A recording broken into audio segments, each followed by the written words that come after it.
और कहा कि आखिरी आपका क्या निर्णय है, क्या फैसला है। फिर मंत्री ने कहा, यदि कोई भी व्यक्ति कानून के खिलाफ जाता है तो उसको देश से बाहर निकाल दिया जाएगा। राजकुमार सिद्धार्थ ने कहा, ठीक है, हम आपकी तीनों शर्त को मंजूर करते हैं। हम सेना में भर्ती हो जाएंगे। अब सेना में भर्ती हुए 1 साल बीत गया।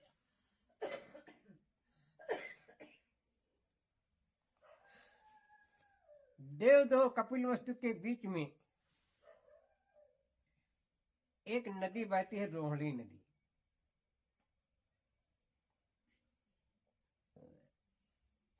एक दिन रोहिणी नदी को लेकर के पानी के लेकर विवाद हो गया, खड़ा हो गया।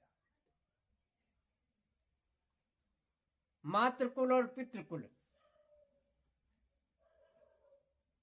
राजा सुधोधन अर्थात शाक्य वंश के लोग कहते हैं कि पहले मैं अपने खेतों को सींचूंगा, अपने खेत को पानी दूंगा। उधर कोली वंश मातृकुल, उन्होंने कहा सबसे पहले मैं अपने खेतों को पानी दूंगा, खेतों की सिंचाई करूंगा। अब दोनों में विवाद हो गया। जब विवाद हो गया, झगड़ा बढ़ा, एक दूसरे को मारने के लिए तलवार खिंच गई।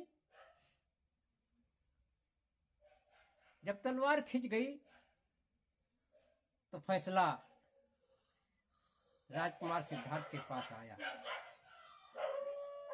और कहा कि ये फैसला आप करना है। कोलवंशी लोग पानी देने से इनकार कर रहे हैं शाकवंशी लोगों को। यदि पानी नहीं दे रहे हैं तो झगड़ा युद्ध किया जाएगा। दूसरा कोई चारा नहीं, दूसरा कोई उपाय नहीं।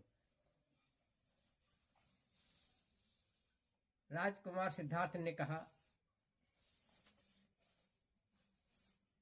झगड़ा करने से कोई फायदा नहीं,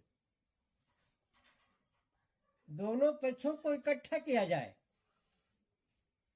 और दोनों पक्षों को इकट्ठा करने के बाद उनको समझाया जाए। यदि समझने से मान जाए तो झगड़े करने की कोई जरूरत नहीं, कोई आवश्यकता नहीं। मंत्री चाहता था कि झगड़ा हो। राजकुमार सिद्धार्थ ने कहा,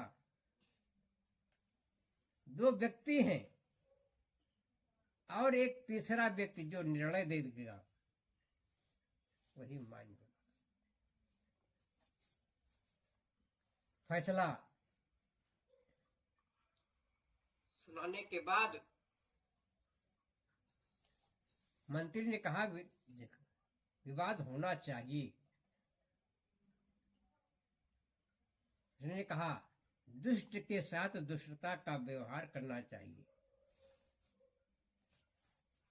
यदि वो लड़ाई करने पर उतावला है तो लड़ाई किया जाए, समझौता चाहता तो समझौता कर लिया जाए। लेकिन एक दूसरे लोग समझौता के लिए तैयार ही नहीं, तो क्या किया जाए। तो उन्होंने कहा कि हम 2 लोग हैं, एक तीसरा व्यक्ति बाहर ले जाया जाए और जो फैसला होगा वो फैसला मान्य हो जाएगा। उन्होंने कहा ठीक है। अब तीसरे व्यक्ति ने कहा कि भाई इसका एक उपाय है कि समझौता कर लिया जाए, लेकिन मंत्री तैयार नहीं था। उसका मतलब था कि झगड़ा हो जाए। राजकुमार सिद्धार्थ ने कहा, मैं लड़ाई नहीं लड़ूंगा, क्योंकि ये मेरे मामा लोग हैं, नाना लोग हैं, इधर चाचा लोग हैं, मेरा पिता का परिवार है, इधर मेरे माता का परिवार है, दोनों सगे हैं। जब दोनों सगे हैं तो हम किससे युद्ध करूं? अपने से युद्ध करूं? हमारी समझ तो बाहर है। मंत्री ने कहा, शर्तों को याद करिए, 3 शर्तें थी। तो राजकुमार सिद्धार्थ ने कहा, जो चीज सुलह में है वो कलह में नहीं है। उसने कहा कि आप युद्ध से न कर रहे हैं, युद्ध से मुख मोड़ रहे हैं, युद्ध करने के लिए तैयार नहीं हैं। शर्त याद करिए। पहली शर्त थी कि आप यदि लड़ाई नहीं लड़ोगे तो आप को माता पिता का राज हड़प लिया जाएगा।